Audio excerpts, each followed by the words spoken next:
Squats are considered to be the king of all exercises, so this should be a short discussion. Or is it? While the king sits on the throne, those beneath him get the work done. Are lunges one of those unsung heroes working in the trenches, helping us reach our goals, and should be legitimized as a prince and a true heir to the throne instead of just being the bastard son of a king? Squats deserve the title of king, but in life, most of our leg movements are unilateral. Walking, running, climbing stairs, jumping, and kicking are the exact movements lunges work. Some of our top reasons for doing resistance exercise are to develop strength, hypertrophy, athleticism, and mobility. We've already established squats are a bilateral exercise because we use both feet at the same time and equally. In contrast, lunges are unilateral, and we emphasize one leg over the other. Split squats are also a unilateral movement, and we'll talk about where they fit into the debate. But first, the advantages of bilateral training. The biggest plus is stability.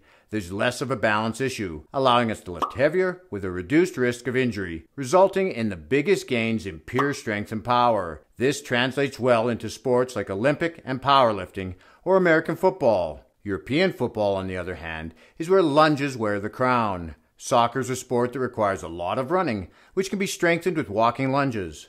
The ability to change directions quickly? Injury-proof this skill with a lateral lunge. How about kicking a ball? Try pendulum or step-through lunges.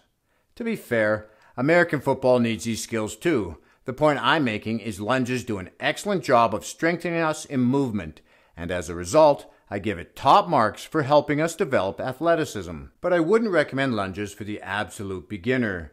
Start with regular squats or goblet squat, which is one of the easiest squats to master. Get comfortable with the movement pattern and range of motion. Most people will always have some form of bilateral squat in their program. Regarding hypertrophy and balanced muscle development, single leg training is a must. With a regular squat, your dominant leg could easily end up doing more work and as a result, be bigger and stronger than your non-dominant side. But I wouldn't recommend lunges. This is where split squats come in. Even though your feet are staggered, they are stationary, keeping you more stable. You'll be working your stability and core muscles more than a regular squat, but you can safely load it heavier than a lunge. Since you're working one leg at a time, you're using less weight than a regular squat, making it easier on your spine. This is also an advantage for home workout guys who may not have as much weight to work with. Make sure you start with your weaker leg and do all your repetitions on one side before resting, then switch to the other leg and match the number of repetitions you did on your weaker side.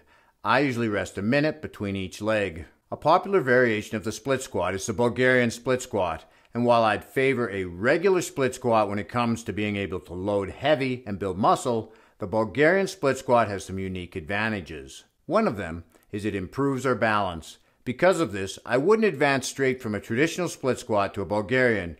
First, I'd go to a reverse lunge. It requires more stability and balance, but it's easier to perform than the Bulgarian, which is a great glute exercise because our rear leg is elevated, increasing the hips' range of motion.